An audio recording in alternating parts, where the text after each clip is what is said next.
tua sen rượu qua tám chơi nó qua ta tặng mua to to trong lên đây là cái khó dài dài mà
nè lưng xe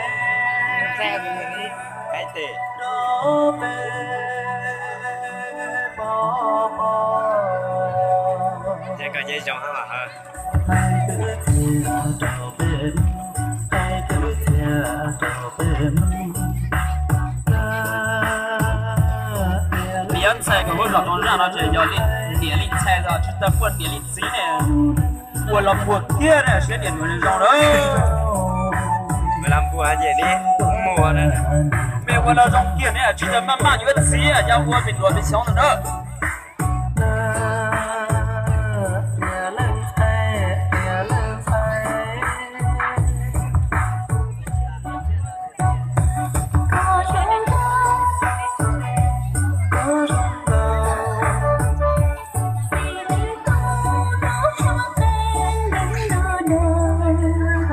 cha đi đi ta rộng điện ta trò đi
trâu vua cái gì là cho ốc vua chỉ là thế nào chương trình đây còn trâu vua và xin chúc đội múa tái nào là đã lên xe xe đã lên thành sẽ lên tôi đẩy rồi và bắt đầu của bàn vòng mùa giải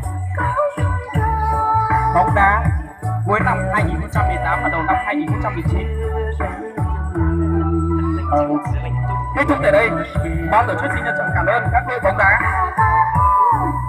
mùa giải năm 2019 gồm các xã như sau: 1. xã Tân Xuân, 2. xã Triền Khừa, 3. xã Long Giật, 4. xã Triền Sương, Triền Xuân.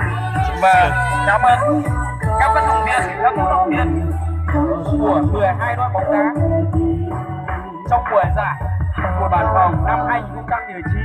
Tại đây, ban tổ chức xin chân thành cảm ơn và kính chúc toàn thể các vận động viên, cổ động viên, toàn thể bà con nhân dân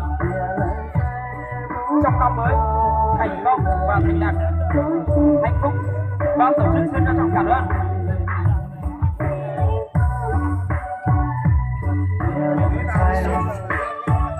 cho vui tao cho vai cái là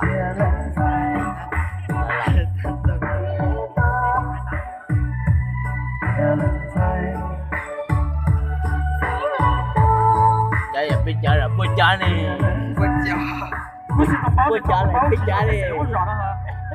cho vận động viên, cổ động viên hút chỉ chúc cờ ồn nào bao nhiêu máu này cái kia chúc có gì nó có gì nó tha kìa hút cái giỏ nó giờ tiêu các nhóm buổi 6 nhóm nó giờ tổ